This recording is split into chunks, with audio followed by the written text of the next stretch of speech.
ರೈತರ ಜಮೀನನ್ನು ಬಲವಂತವಾಗಿ ಭೂಸ್ವಾಧೀನ ಮಾಡಿಕೊಳ್ಳುವ ಮುಖಾಂತರ ತಲಾಂತರಗಳಿಂದ ಪೂರ್ವಜರೇ ಅವಲಂಬಿಸುವಂತಿರುವ ಕೃಷಿ ಕ್ಷೇತ್ರವನ್ನು ಮತ್ತು ಕೃಷಿಯಲ್ಲೇ ತೊಡಗಿರುವ ರೈತರನ್ನು ಒಕ್ಕಲೆಬ್ಬಿಸುವ ಹುನ್ನಾರ ನಡೀತಾ ಇದೆ.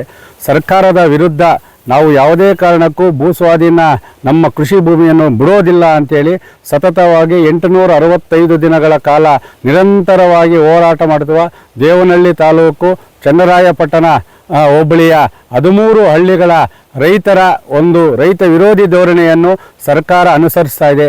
ಹಿಂದೆ ಇದ್ದ BJP ಸರ್ಕಾರ ಇದ್ದಾಗ ಏನು ವಿರೋಧ ಪಕ್ಷದ ನಾಯಕರಾಗಿದ್ದ ಸಿದ್ದರಾಮಯ್ಯನವರು ಆ ಹೋರಾಟದ ಸ್ಥಳಕ್ಕೆ ಹೋಗಿ ಯಾವುದೇ ಕಾರಣಕ್ಕೂ ಭೂಸ್ವಾಧೀನ ಮಾಡಲು ನಾವು ಅವಕಾಶ ಕೊಡೋದಿಲ್ಲ ಅಂತೇಳಿ ಮಾತು ಕೊಟ್ಟು ರೈತ ಪರ ನಿಲ್ಲುತ್ತೇನೆ ಅಂತೇಳಿ ನಾವಿವತ್ತು ಮಾತು ತಪ್ತಾ ಇದ್ದಾರೆ.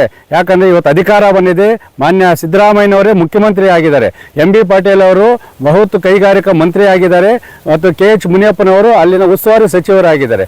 ಆದರೆ ಇವತ್ತು ರೈತರೊಡನೆ ಸಭೆ ನಡೆಸಿ ರೈತರ ಪರ ನಿಲ್ಲುತ್ತೇನೆ ಅಂತ ಹೇಳಿದಂತಹ ಸರ್ಕಾರ ಇನ್ನೊಂಬದಿಯಿಂದ ರೈತರ ಒಂದು ಒಡಕನ್ನು ಹೋರಾಟವನ್ನು ಹತ್ತಿಕ್ಕಲು ಹೊಡೆಯಲು ಈ ಒಂದು ಹುನ್ನಾರ ಅಂದರೆ 13 ಹಳ್ಳಿಗಳ ರೈತರಿಗೆ ನೋಟಿಸ್ ನೀಡುವ ಮುಖಾಂತರ ಮರು ಭೂಸ್ವಾಧೀನ ಮಾಡಿಕೊಳ್ಳಲು ಮುಂದಾಗಿರುವುದು ಯಾವ ನ್ಯಾಯ?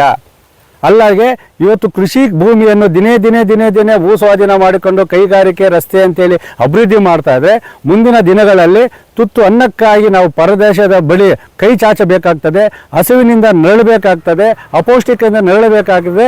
ಈ ಒಂದು ಸಮಸ್ಯೆಯನ್ನು ಗಂಭೀರವಾಗಿ ಯಾಕೆ ಪರಿಗಣಿಸ್ತಾ ಇಲ್ಲ? ಈಗಾಗಲೇ ಭೂಸ್ವಾಧೀನವಾಗಿರುವ ಸಾವಿರಾರು ಎಕರೆ ಪ್ರದೇಶಗಳಲ್ಲಿ ಕೈಗಾರಿಕೆಗಳ ಸ್ಥಾಪನೆ ಮಾಡದೆ ಅದು ಭೂಗಳ್ಳರ ಮತ್ತು ರಿಯಲ್ ಎಸ್ಟೇಟ್ ಉದ್ಯಮಿಗಳ ಪಾಲಾಗ್ತಾ ಇದೆ. ಅದನ್ನು ಉಳಿಸಿ ಕೈಗಾರಿಕೆಗಳನ್ನು ಸ್ಥಾಪನೆ ಮಾಡಿ, ಅದನ್ನು ಬಿಟ್ಟು ರೈತರ ಕೃಷಿ ಜಮೀನಿನ ಮೇಲೆ ಯಾಕೆ ನೀವು ಕಣ್ಣಾಗ್ತಾ ಇದ್ದೀರಾ?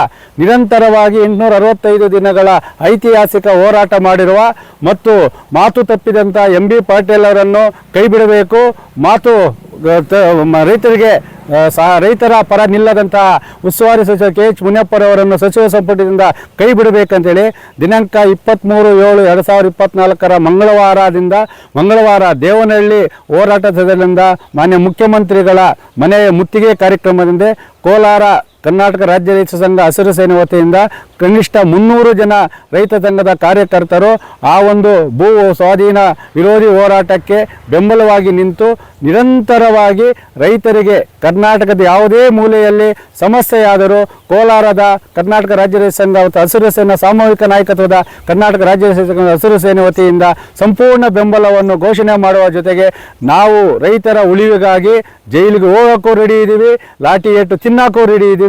ಆದರೆ ನಮ್ಮ ಕೃಷಿ ಭೂಮಿಯನ್ನು ಯಾವುದೇ ಕಾರಣಕ್ಕೂ ಕೈಗಾರಿಕೋದ್ಯಮಗಳಿಗೆ ಬಿಡೋದಿಲ್ಲ ಅಂತೇಳಿ ಸರ್ಕಾರಕ್ಕೆ ಮತ್ತೊಮ್ಮೆ ಎಚ್ಚರಿಕೆಯನ್ನು ನೀಡ್ತಾ ಇದ್ದೀವಿ.